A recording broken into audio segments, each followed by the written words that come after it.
Hey y'all, you're listening to Diagnosing Sitcoms and Movies, the DSM podcast. We help make mental health more comfortable by using Black movies and shows we know and love and culture to remove stigma. So join our convo with your host, Courtney Copeland, licensed mental health counselor. And Dr. B, licensed professional counselor. Hey y'all, if you would like to improve the sound quality and visuals for the content that you create, try Boxed Up. They make it real easy for you. You can visit their website at tryboxedup.com or their social medias at tryboxedup. What's poppin', y'all? This episode, we will be talking about the 1995 horror comedy, right in time for Halloween, Vampire in Brooklyn. Muhahaha. Dun, dun, dun. Well, wow. Remember that little crush I had on Eddie Murphy? It's now gone. Thanks to this Oh, really? movie. Because we've done so many films where you were just, so smitten. I think the only time was Boomerang. And that's Was that. it? Yeah. You sure? Because even then, I was like, ooh, Eddie Murphy, I never looked at you like this. Ooh. And then now I'm just like, yeah, that's probably why I never looked at him like this. It was the wigs for me. I couldn't with the wigs. I Why the couldn't. wigs? Because it's Eddie Murphy and he always got to play dress up. Which is okay. And the wigs Yes. for the actual people that he was dressing up were better. Like Preacher Paulie's wig was on point. Why Maximilian and Angela Bassett wig, who are the main characters, why was their wig so trash? I don't know. And then I thought it was really funny. How did she put her hair in a French roll in an hour? By herself. I was With like, a different, maybe because she took the wig off. Maybe the hair was already pressed in a full wrap up under that. And she just had the wig on and top. she just French rolled it. Okay, I like the theory. We could stick with it. I just had questions, that needed to be answered. But yeah, his little stupid ass accent made me mad. This is my heart. This is my stomach. This is my heart. I was like, okay. Made it very clear. But he was supposed to have been from the Caribbean, but his accent wasn't Caribbean. No, it was not. Wasn't he from the Bermuda Triangle? The islands within the Bermuda Triangle. So why did he sound how he sounded? Because he struggles with accents. I mean, I feel like this was the case in Coming to America. That's my theory for that. He just looks at it. I don't understand because he did the white guy so well. He did. Okay, so now I'm confused. Maybe he got confused with the accent and it started to sound a little more like Australian-ish, British-ish. I don't know what the problem was, but I didn't like him. I didn't like the contacts. I like the eyes. But like when they would do different things, I got it. Maybe I feel like I understood what the movie was trying to do the entire time. And it pained me that because in normal watching it, I'm like, this movie is hilarious. But then watching it for this, I'm like, this really was supposed to be a straight horror movie. Like they really went and got Wes Craven, like who directed horror films. And like, I get why Wes Craven, why they made that choice and the things that he was able to do with Freddy Krueger. And Freddy Krueger uses a lot of humor. So I was like, okay, I get where they were going. Mm-hmm. Did they arrive is the question. There were moments where I was like, ooh, creepy. But then there were other times where I was just like, get on with it already. Like, I don't know. To me, it was a comedy that just had gruesome parts. Yes. Yeah, I guess you're right. Yeah, you're right. Yeah. Okay. I'm glad we agree on that. Yeah, it was definitely that for sure. I love the cast. I think it was a great group of people. seeing Silas, or as you call him, Uncle. I mean, when did they call him Uncle Silas? I don't. Harrison kept calling him Uncle, and so yeah, his uncle. I didn't see it until I saw the credits, and I was like, oh, that was his name. I was just gonna call him Pops, But in any movie or any role that he plays in, he has to incorporate bang, bang, bang. So of course, I mean, it's his thing, right? But anyway, John Witherspoon, may he rest in peace, was definitely one of my favorite characters because, like, how are you conveniently in these places and not get bit? Yo, everything that he said, just John Witherspoon is comedic genius. He is. What's wrong, baby? You ate too much pork, fat pig feet. You ate the bay leaf, right? Even tapping that top shelf booty.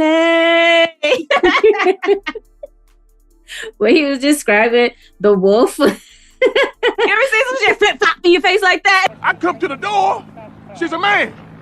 Flip flop is this shit.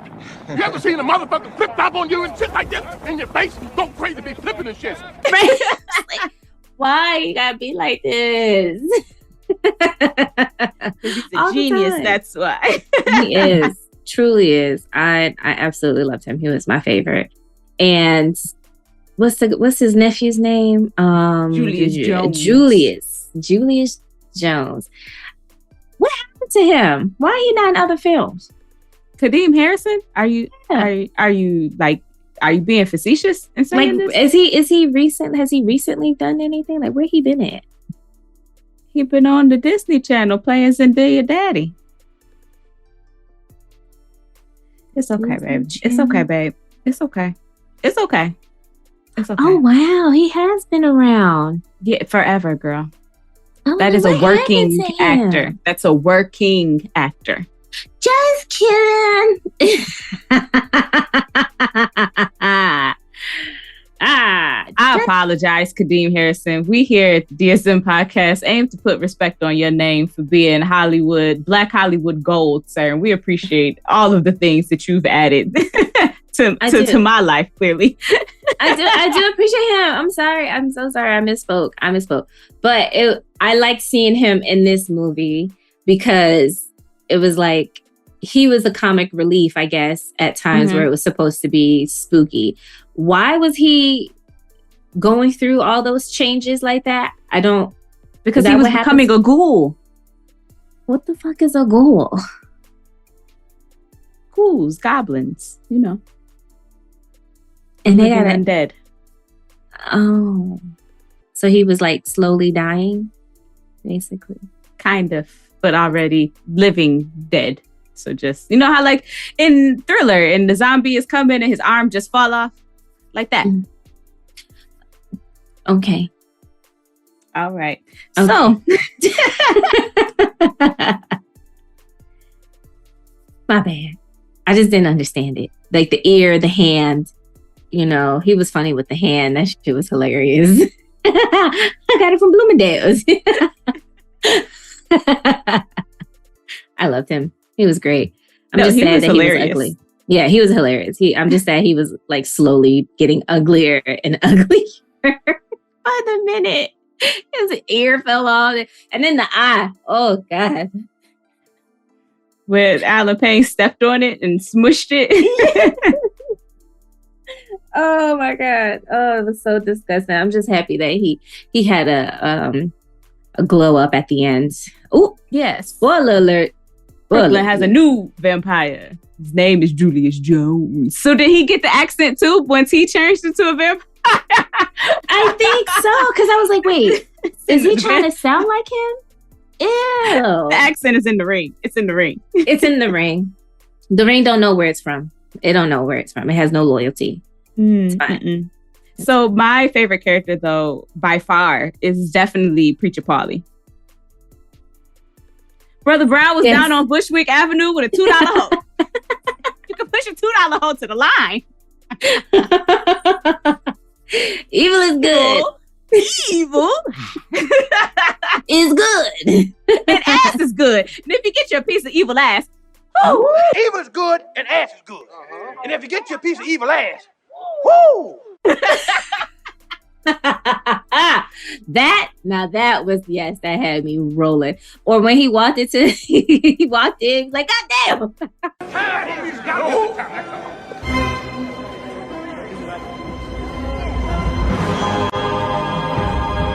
God damn!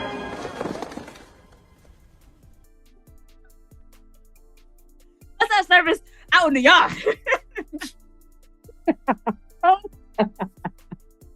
No, okay, that much I definitely see the struggle of like trying to make this a complete horror film because it was the foolery. Like, really, y'all? Like, I had to go to church and be like, God damn. That's the best part of the whole film. Hands down, that's like the best scene. He's so ridiculous for that. And I didn't even, I was like, okay, I have to remember this is an Eddie Murphy movie. Mm-hmm. So when he was playing the Italian man, I was like, Eddie plays so much. Why he had to be him too? Why? You beast fucker, didn't you? And then he shot the cat. Like, why you gotta shoot the cat? And the cat was like limp. It wasn't even stiff. So it was like, why the cat look like this? The jokes. I have so many jokes. If they die, don't they get rigor mortis doesn't set in right away. You go limp first. Okay, you're right. You're right. I just be thinking when animals die, they automatically get stiff. So they gotta be dead a while for that. True. So I guess separate from the wigs, but in line with the wigs, how was Eddie Murphy's mustache nappy, but his beard was permed? Questions that need answers. Jesus. Set design didn't want to match it. I was confused. Let me see a pitch. Ooh, you right.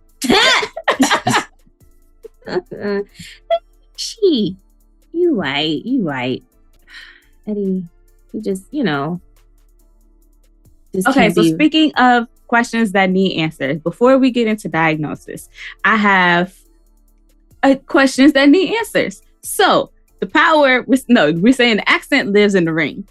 Yes. But with Julius turning into a vampire at the end because he had already been exposed as a ghoul during, he can't then make other vampires though, right? Because that was the whole plot of the movie, was that Maximilian needed Rita in order to carry on the race of vampires. They're propositioning that vampires are a race and not a club, is what Dr. Zeiko said. So if Max needed Rita for them to make vampire babies and carry on the race, Kadeem Harrison becoming a vampire? So once he died, that's it, right? Like, he can make ghouls, but can he make other vampires? Because then what the point was the whole movie? I thought when you got big, you become a vampire. But didn't nobody become a vampire but Rita. Right. Because she was half vampire. Because she's half vampire. And she had to say, yes. Yes.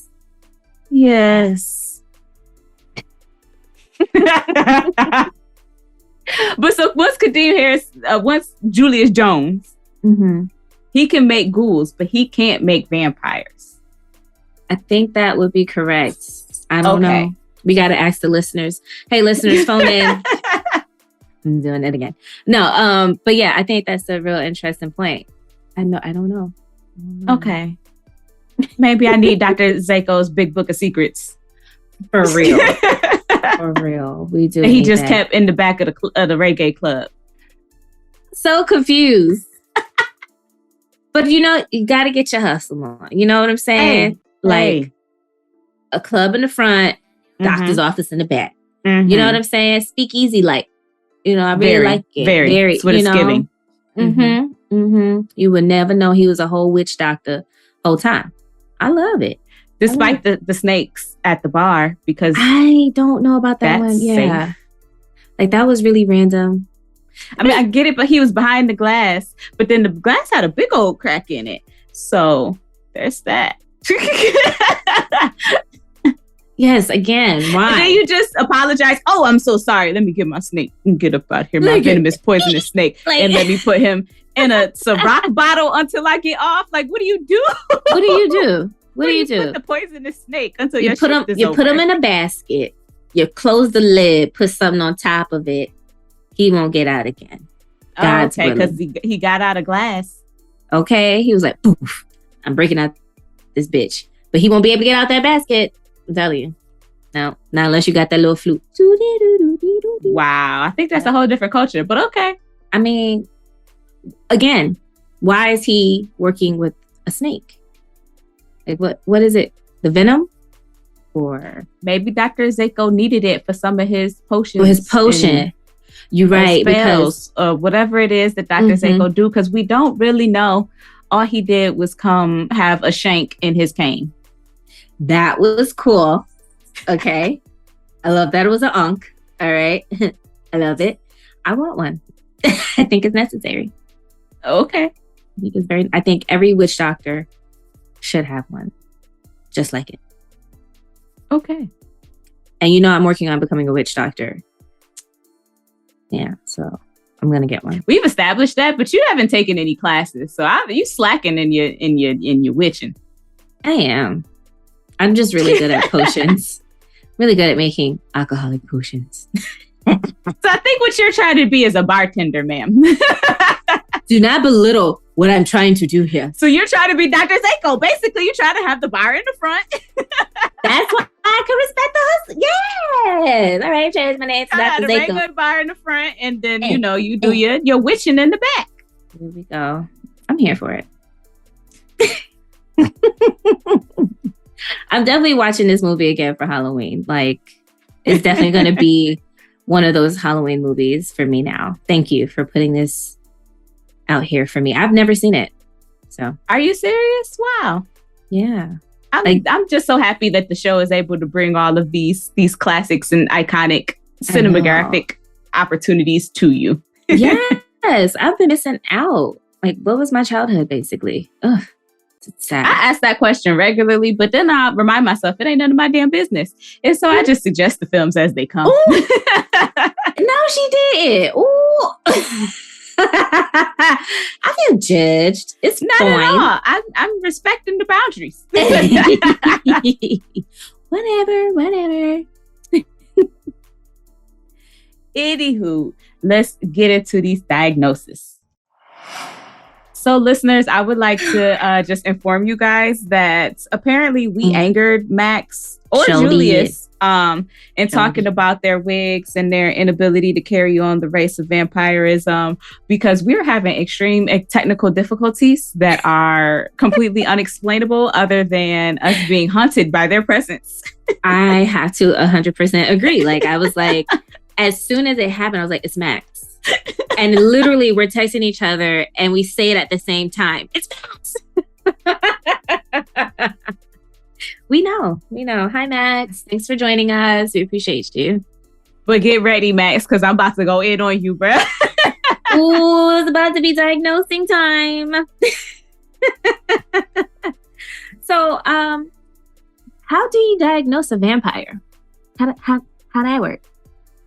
So, there was lots of, I guess, hints almost to mental health in this film, with Nikki quoting Freud and saying that, Freud would say, if you left something this important, you must really not want to leave. I said, okay, y'all better know it. But Freud, of all of them. Sheesh. Yeah. And then Max describing his process of becoming, taking on human form, despite the messiness that is the mental state and inner workings of human beings, the things that, which would be the things that I assume separate us from the the supernatural. And so it was quite easy, because this fool was nothing short of a narcissist. I definitely diagnosed him with narcissistic personality disorder. I know. I knew it. I knew it. Okay, tell me more. I'm ready to hear and it. so for those, we we do give this diagnosis a lot, but it makes for great film and television. I'm sorry, it does. So I will go through the criteria and highlight the way that Max basically was a fuckboy who had narcissistic personality disorder. So having... I knew he was going to say something about fuckboy because he definitely had fuckboy tendencies. I'll get into that in a second too. Let me hear it, sis. Let me hear it. So that grandiose sense of self-importance, he felt that his vampire race. Okay, so here's where I kind of was like, I kind of get it. It is, Darwinism, survival of the fittest, where you are trying to perpetuate your existence, carry on the species. And so that self-importance of I need to continue to exist. And so I can destroy Rita's world in order to make that happen. Yeah. But, whatevs. Okay, we'll keep going. Preoccupied with fantasies of unlimited power. And here also ideal love, because Rita had to give himself to me. She would not be able to resist me. She'll be drawn like a moth to a flame. I can't. Believes that he or she is special and can only be understood by or associate with other high status people, such as Rita, when Julius was trying to tell him, like, hey, I could go get you some hoes. You looking for hoes? And he was like, no, I do not want your hoes. There's only one like her in the world. I don't want your hoe. Why did you just say that? I don't know. Requires excessive admiration. I mean, he fully made Julius a ghoul just to serve him. That was like, again, what was his purpose here? I just you just made this man die low key to continue to. Why? You're evil. Because of his sense of entitlement. That is another criteria point for narcissistic personality disorder.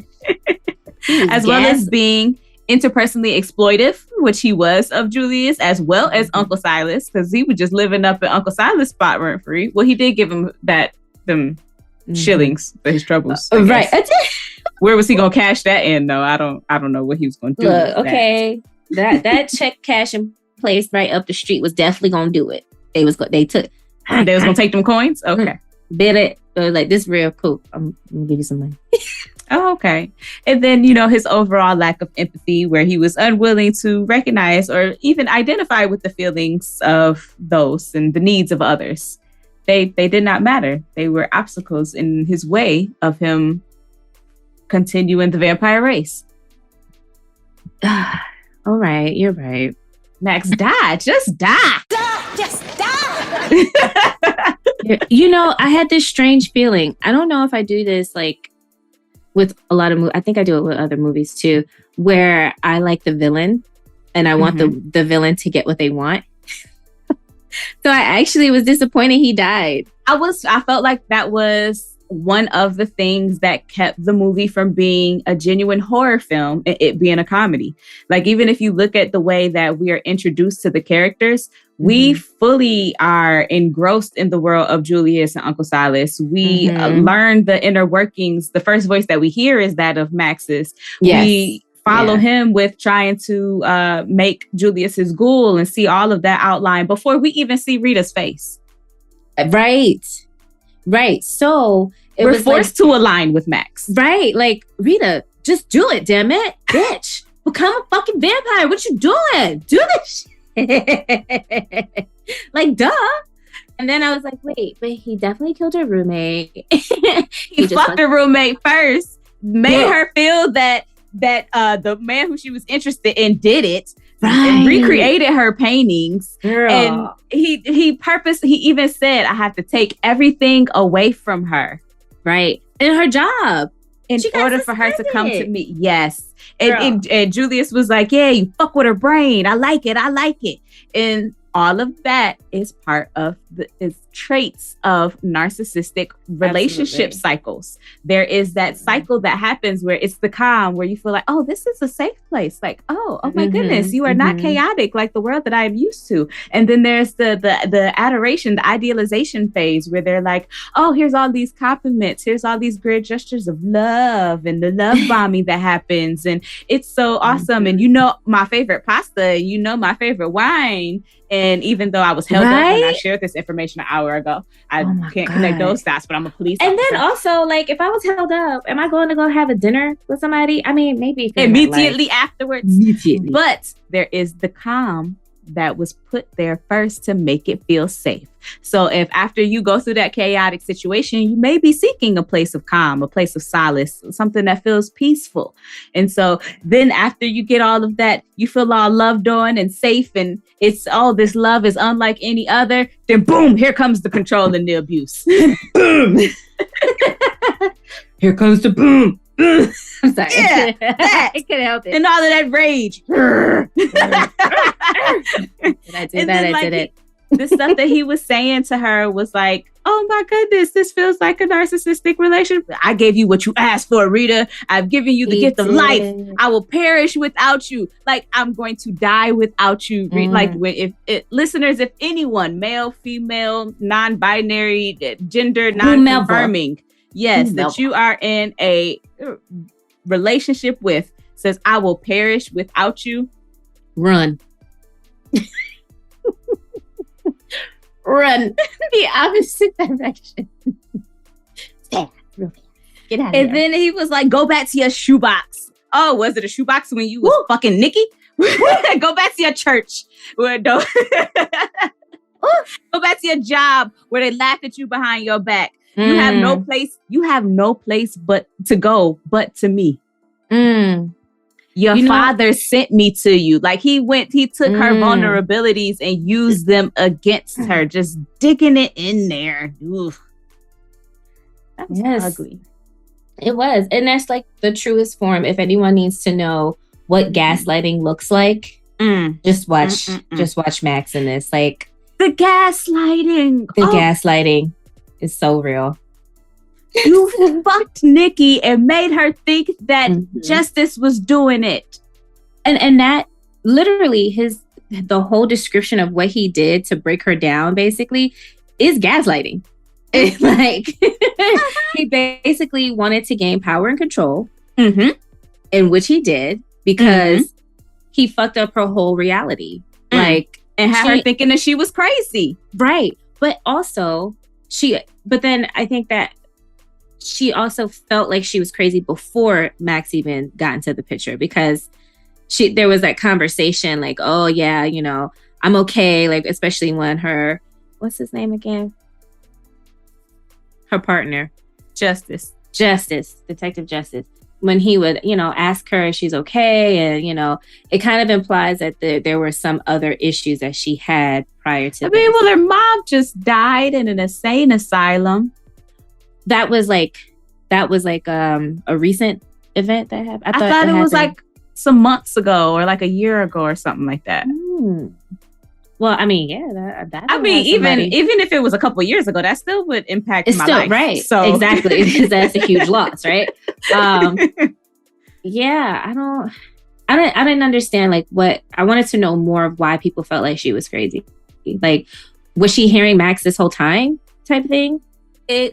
She never felt like the certain things where she was saying, like, she never felt that she fit in. She always knew that she was different, but couldn't really explain why. So there were just always certain inklings of certain things. But she also, because I guess with her being part vampire, she mixed with vampire. Yeah, that's why she got that good hair. No, that was weird. But she was naturally a night person. But you're naturally a night person, but you're also a police officer. So that means like there's some sleep deprivation that could be potentially happening for your human side. That's where you're not getting all of the things that you need to be physically and mentally coherent throughout your regular day. Right. So that'll throw anybody off, right? Like, not having good sleep will make you feel like you're losing your mind, for real. Facts. Like, when I don't get my sleep, I am a terrible person. I want to just... I'm like Craig the first time he smoked. You hear that? Oh. The dog ashtray is looking at me and shit. Stuff is weird. It is weird. It's like, You a funny looking motherfucker. Yeah, I am weird when I don't sleep. If I am tired, I am goofy. Ooh, for reals. And I get itchy. I just be like, me too. Can't stop scratching. What is that? Please. Me too. Please, somebody tell me. I thought it was just me. I feel so validated knowing that it's not just me. Okay, it's a regular symptom. All right. Like, thank goodness. I'm sleepy. Like, why scratch? I don't know. I'm sleepy. And it's insatiable. Like, I can scratch it, but it's still itchy. Yeah. My aunt told me, you just tired. Go to bed. Okay. She was right. I went Auntie be knowing. Okay. Auntie be knowing. But speaking of yes, Rita. Go ahead. I didn't give her a particular diagnosis because, okay, so when she described hearing voices, I was like, oh shit. But I was like, that's the cultural part that we have to take into consideration, especially if there's like gifts and things like that, right? Mm-hmm. So where are you with that, with her exactly gift? The same space. And so that is why I only gave her a Z code with religious and spiritual problem, or religious/spiritual problem. And it seems like she was contacting who she thought to be the accurate authority in that to help her solve that issue by going to Preacher Paul. It's just that bothered me. Max got to him first, but that bothered me. So, okay, I'm going to get on my soapbox. All right. So I understand that the church is a safe place for many people, especially when they start to feel feelings like, sadness, concern, and issues in their life are starting to have a real big impact on them. But I also feel like this is why we don't engage or acknowledge mental health, because we go straight to spiritual, let's go to our church leader. And I love that. And I want counselors and therapists to integrate, spirituality into their practice, because it's so important for Black people to have that space, to be able to say, you know what, I'm going to go to my preacher.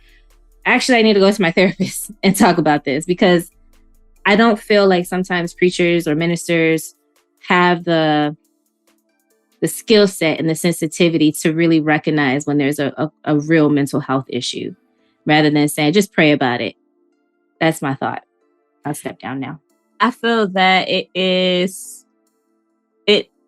it needs to happen. There needs to be that rule out. It needs to be, if this spiritually is where you go first, there's nothing wrong with that. I think the real onus here is on those clergy members to be cognizant of, okay, if this is something where we've used all of the spiritual tools, we've done all of the things, and they are saying like, there's a little bit more to this, or maybe you could go to see this licensed professional as well as coming to me, so we can hit it on both fronts and we can see exactly what's going on. Because regardless of whether or not it is a spiritual issue or not, there are still things that mental health providers can provide you that will be beneficial. Even if it is a spiritual aspect, you still need to learn how to cope with that. Yes. That is still something that can cause you and interrupt your day if you don't know how to navigate your gift. If you don't know how to tap in and use that, you still need to be able to handle certain things, as well as you need to heal yourself so that you can accurately tap into your gift, or if there is a message or something that is trying to communicate with you in that way. So I think it can be an and also, not an either or.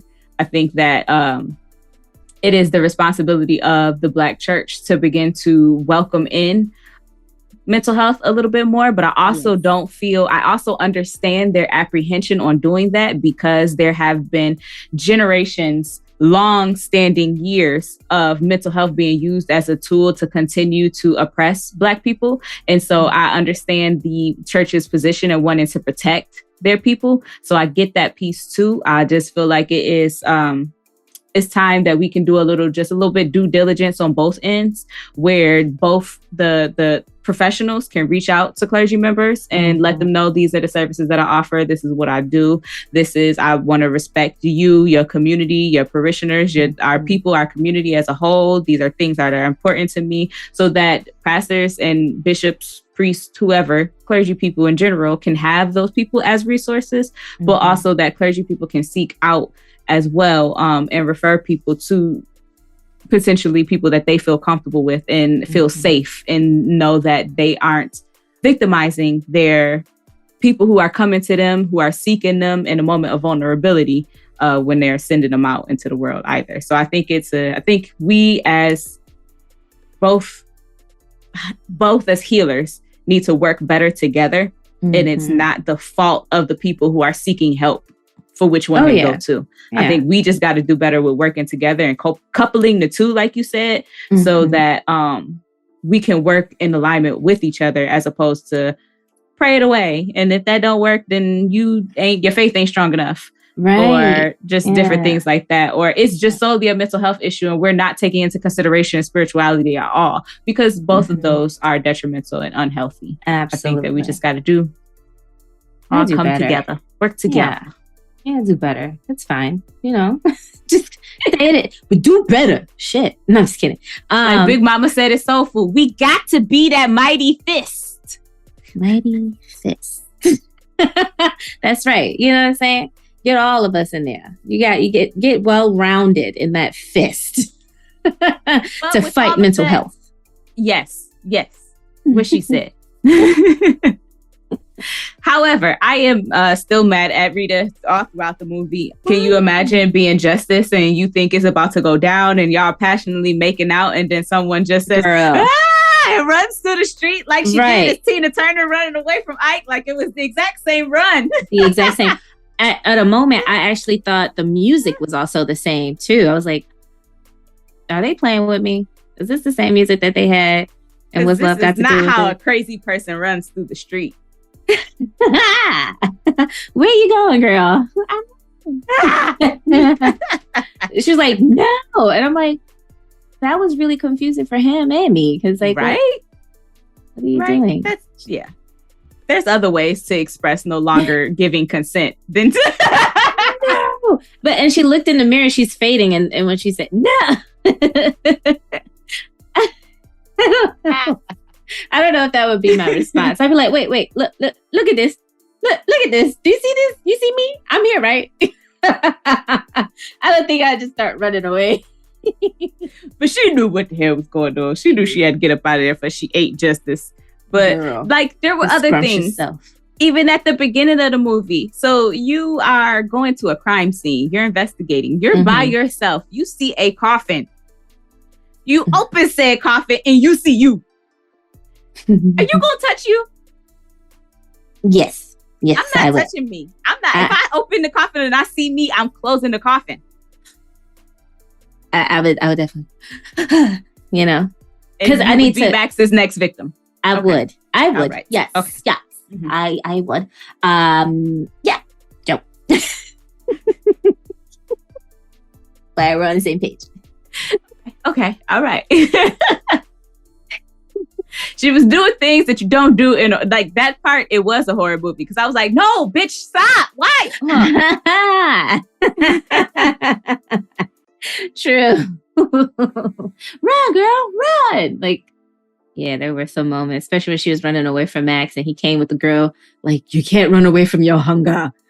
You're right, Max. I can't run away from my hunger. That's why I'm hangry.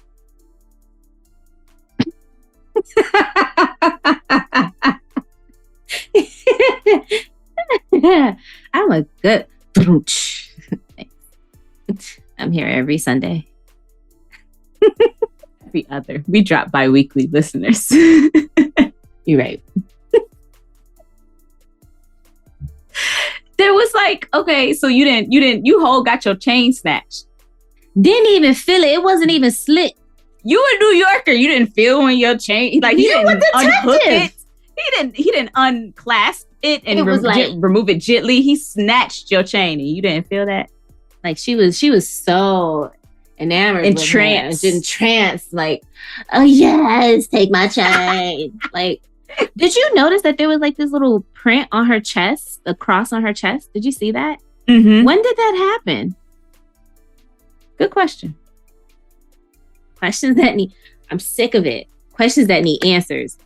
What was that supposed to be? And if she's a vampire, it was the imprint of the necklace that she wore. So it was the exact same size and shape of the cross that she had on. And so I guess because she was half vampire, it started to burn her skin. This is dumb. I want my money back. But didn't he snatch it off before he bit her? He did. I said, I said what I said. I want my money back. I want my money back. I refuse though to speak poorly upon this film though. Like Rotten Tomatoes gave it like a 12. I'll be damned now. Now you're gone too far there. You're gone too far. Yeah. I mean, too much. Okay, like, is this gonna Is this gonna be like a staple in my home now? You said you're watching it every Halloween. Okay. Yeah, it is. You know, yeah. I mean, I added with Tales from the Crypt now, you know, like that'll be my thing. Hocus Pocus. Hocus Pocus. Keep the comedy, horror genre together. But I could see why some people wouldn't like it, because are there such things as having a comedy horror? Hocus Pocus. Was Hocus Pocus a horror? I don't know. No. Okay. I mean, well, Freddy Krueger cracked the mad jokes. He did. So, I mean, yeah, I don't know. I think they are mad. Yeah, I think that's what it is. They are mad that their horror films aren't as funny as ours. Yeah. Hate that's hate. People. That's what it is. See, we on the same page. That's it. Mm-hmm. Mm-hmm. You know, I just think that any acting in any horror movie sucks, right? So I'm just kidding. These were great actors and actresses, and they did good. I mean, literally, it's Angela Bassett, it's Alan Payne, it's Eddie Murphy, Kadeem Harris, right? Laquita from Martin. Like, come on now, this was great. So I think this again is like a staple for maybe Black people. For us, yeah, that's okay though. I guess okay. Moving right along with our diagnosis. Julius Jones, I gave him JJ. Wow. You gave him anti what? Antisocial personality disorder. All right. He was a career criminal. He sure was. Yep. He said, "You a liar, a thief." What else he say? He said something when Max was describing him. He said, "That's what I like about you." I love her. No, you talk about my brother Miles. Right. Like, he really was trying to get himself out of that. It wasn't gonna happen. And then I'm like, well, did he squeeze his face or what? But how did his blood end up in his mouth? So he pricked his own finger and then he dropped his blood. But how his mouth is open though? You see this finger with blood come to you. Why you open your mouth? Why? Because you just seen this man murder all these other people. You're going to do whatever it is that he insinuates you do. And then he probably would have did what he did later and grabbed his tongue and stretched it all the way like a foot by the foot. A fruit by the foot. A foot by the foot. Yeah, you're right. Yeah, okay. You got a point. But I'm just saying, that's a little strange. But it's all right. Okay, so antisocial personality disorder. Julius Jones displayed the following criteria with his failure to conform to social norms with respect to lawful behaviors, as indicated by repeatedly performing acts that are grounds for arrest. He was a numbers man, like we said, liar, cheat, was running in, dealing with the mob, all those different things. Deceitfulness, indicated by repeated lying. Just constantly, even his woman wasn't really believing the stuff that he said until she just got frustrated and had to put him out. Damn. Like, lots of people snore. Not while they fucking. I'm like, damn, girl, what were you doing? Like, what? You put him to sleep? It's that good? I'm just kidding. Clearly it wasn't. His impulsivity and failure to plan ahead. reckless disregard for safety of self and others. Like he literally was just falling apart, and it was it was okay. Right. Like, how do you? I think Have you because seen Julius yourself? already, he knew that like in human form, Julius had low self-esteem and felt like he wasn't, his self-worth was low. And so he was living this life of crime and then turning into a ghoul. His self-worth just stayed low as his body continued to deteriorate and fall apart into tiny little pieces. But along with that, just consistent irresponsibility and lack of remorse. Yeah. Julius, Lord. Oh, and you know, I think he'll make a great vampire. His prognosis as a vampire. His prognosis as a vampire is great because I did give him a V code of other problems related to employment because I don't think that he was receiving all of the benefits of being a ghoul. Or any benefits of being a ghoul for that Right, matter. I was about to say, were there any benefits? I'm not really sure. But then with him becoming a vampire, I think No, it'll be the all one right. benefit was the limo, you know. Yeah, Before I got a he limo. turned. Yeah, it's fine. Like my whole apartment blew up. It's fine. I have a limo. Like everything's fine. Just yeah. But he has very good prognosis. I think so too. Him and Uncle Silas are going to be okay. My only issue and concern with Uncle Silas was that his, I guess, incongruent mood, because at the beginning of the movie when he was scared and he was freaked out, it was very congruent. It was, you ever see some shit flip flop in your face like this? I had a bitch do that in 62. Like Everything was in 62. Yeah, I used to look like that in 62. Son of a bitch, turn into a man. Did the flip-flop shit on me. Just like a hoe I knew in Detroit back in 62, 63. What? Yeah, so like that, it was very like it made sense. He was his reactivity matched the things that were going on. But then like Julius's hand just came off in front of him, and Uncle was just okay with that. His arm fell off, and all he said was, "Look at this shit." Look at this. Like you have his arm in your hand. Like, right. Like you're not freaked out. You just saw a vampire just whooping ass. Like you're not gonna be, but okay. Yeah, you're right. You have a very good point.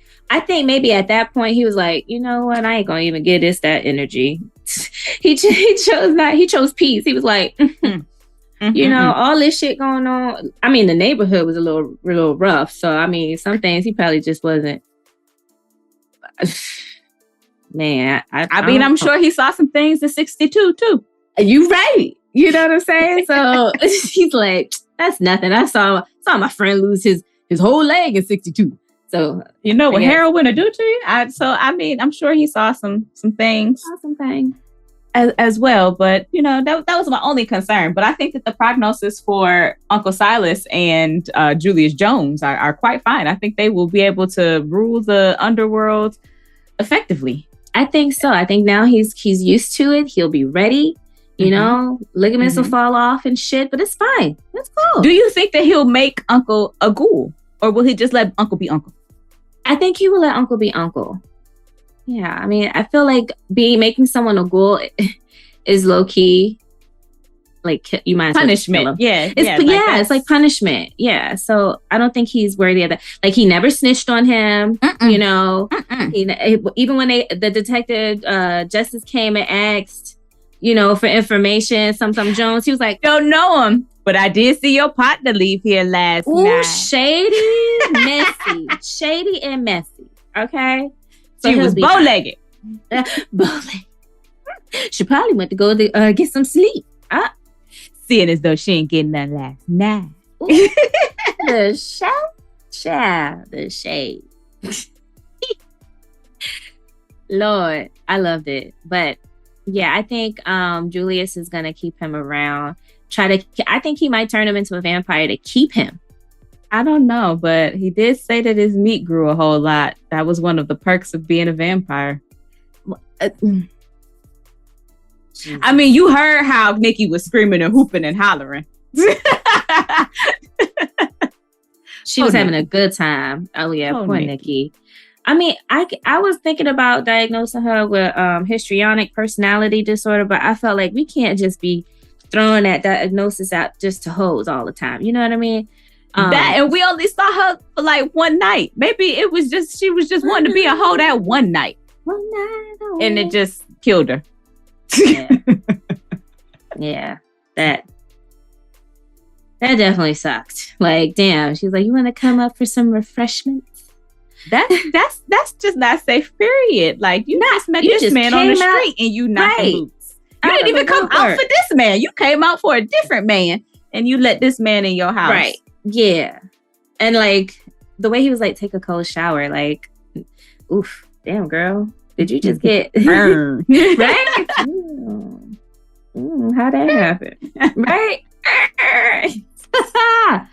Damn. Did you diagnose at all Detective Justice? No, because he was so cute and handsome. Ew. What? I'm sorry. Everyone loves Alan Payne and I do not see it. Maybe it's just because I'm light bright. I don't like other light brights. I think that's what it is because I love him. Him handsome. Never. Even from Jason's lyric, never. All of it. By the way, haven't seen that movie either. Oh my dear Lord Jesus. You want to well, coming soon on a future episode of Diagnosing Sitcoms, Diagnosing Movies and Sitcoms. Sitcoms and movies. I should know the name of our show. That's probably important. But anywho, I did not give him a full diagnosis. I would want to address with him, however, if I was his clinician, because I think that I would probably see him as a result of him being a police officer. You know how they have to have those regular check-ins to assess mental health. It's just this hero complex that is oftentimes common, that is often seen in police officers. Just the need to save and the guilt if you don't go above and beyond to be the one who rescues. Because after Rita let the man backhand me, I'd have been like, all right, y'all got it. Girl, I was just like, why are you so upset that she handled her business? Like, I don't know. Like, when he's you have to be the hero all the time. Like, she's an officer. She's a police officer. Actually, like, and then it's like, y'all were being held hostage and there were innocent people there. So that was a really convenient time for you to now tell me that you care about me so much. Listen, woman, I'm the man and I got something to say. Yeah, like that wasn't gonna work.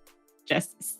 What the heck? So if that was me, I'd be like, we need to work on this masculinity thing you got going on here. Okay. It's like, it just sounds like Justice didn't know how to express himself.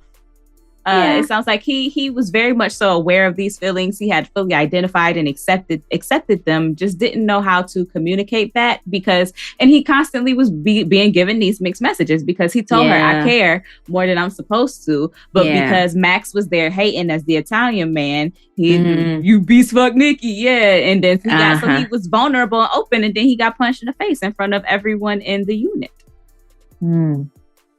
Damn. So he didn't feel like it was a safe place in order for him to express himself. So I guess he felt that maybe this act of service would prove and show where his level of admiration for Rita and care was for her. Also save the world, because we would be running rampant with vampires had he not, you know. And then the way he was fighting. You mean the way his stunt double was fighting? Because that's for damn sure won't him.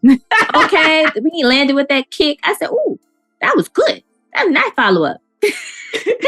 You didn't take him out though. Like, I don't understand why he was like really trying to fight Max. And then what happened to the silver bullet? Like, why couldn't he just get a bullet? Bang, done. Because do regular guns shoot silver bullets? You gotta get a special gun. Maybe his police issued gun didn't shoot silver bullets. And I mean, he had the knife. He thought he was doing the thing. It's just, this is my heart. This is my stomach. Stomach, heart. And, so Rita had to do it.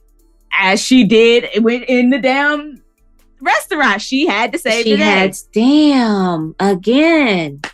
Wow. Black women have to save the world. Like, at this point, it just is what it is. Please get out of our way and just allow us to save the world, because clearly that's what we do. Right. Shit. I mean, clearly that's what everybody expects us to do. And then, just thrive.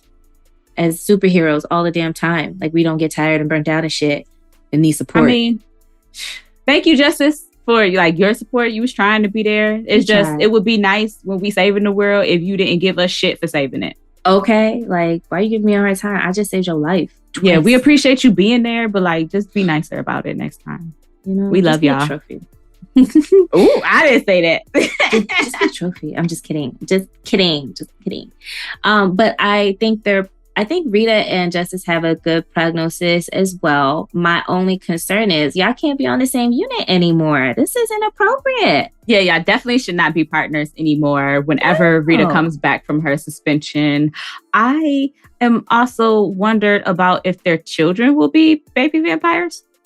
Like, because they like 1/3. I mean, they're gonna be mixed still. I mean, I'm 1/3 native, and look how bright I am. So them being 1/3 vampire could very much. And then Julius, it should be a part 2 because then Julius will come back for those children because he need them to stay alive. That's nasty. I hope he come a real long time. Like, he still shouldn't come now. How many years has it been? He still need to wait like another 7 years for them kids to be grown. Do we know? Like, he could just turn them into full vampires as kids. Them people have to submit to him. Remember, they got to say yes. I don't think they can't give consent. We going too deep. We play too much. I need closure for my stories. Things have to make sense. It has to come together. Listen, I was just out here trying to think creatively and like make another part 2 to me because it's been this long since Coming to America. Might as well do all the movies. Shit. Vampire. I think we did. Okay. You know, Paramount. What's that play? What's that streaming now? Maybe they moved to Atlanta. Vampire in Atlanta. Love it. Vampire in Chicago. We got places. We got places to choose from. Okay. Also, going back, like, why didn't they use garlic? Because Julius wasn't just trying to hurt him. He was trying to kill him dead. Yeah, you're right. I still would have rubbed it off with some garlic just to be sure. Probably. You know, yeah, make it burn. Garlic necklace, something. Slap them with it. Something. Shit, you just fighting, and you ain't got none of the tools you need. It was dumb, but it is what it is. You know. I don't know how to kill a vampire, to be quite honest. So if one roll up on me, I'm gonna just start praying because that's all I know what to do. Yeah. Let's say the Lord's Prayer. She started. She just didn't finish in the graveyard. I was like, passed out. Right. I was like, damn, man. She's like, help me. It is not a temptation. Yeah. And he came and picked her up. See, because she didn't finish the prayer. You gotta pray. Yeah, pray. I think that's the moral of this episode, guys. Is prayer and your therapist. Talk to your therapist and talk to Preacher Polly. Find you a Preacher Polly, okay? Because you need both. You need both in your life in order to face this crazy world we live in. Yes. Yeah. Because like Hammer said, you got to pray to make it through the day. I'm mad they have Hammer. Why? That's the comedy layer that we need. And then why was he naked in his car? Okay, I'm not gonna ask all these questions. With sand, perfectly covered. Why he gotta be like that? Why? Maybe that's how he traveled. Eddie, you just what? He knew he was fine back there. He was like, I need a shot of my body in this. I need to get my abs. You know what I'm saying? Maybe Eddie was in the gym. He was feeling himself. Shoal was, okay? Ain't no other reason for him to be naked in that casket like that. I mean, I sleep naked, but you know, did we? Well, then boom, there you go. Maybe he just liked to sleep naked. What was saying? It's a coffin. You don't know. Maybe sand adds to the comfortability. There's no memory foam in coffins. You need sand. You're dumb. That works by better. And so, if you would like to support the show to help us get more content out to you all, you can visit our website, follow the support the show link to become a Patreon member, or donate on our Cash App. Now we're happy to get the kind of money that jingles. We'd rather the kind that folds. As always, be sure to follow us on Instagram at the DSM Podcast, and you can subscribe to our show wherever you get podcasts. While you're there, go ahead and leave us a comment because we are counselors and actually care about what you have to say. Merch is available on the website. And until next time, y'all, peace. Okay, bye, you cinephiles.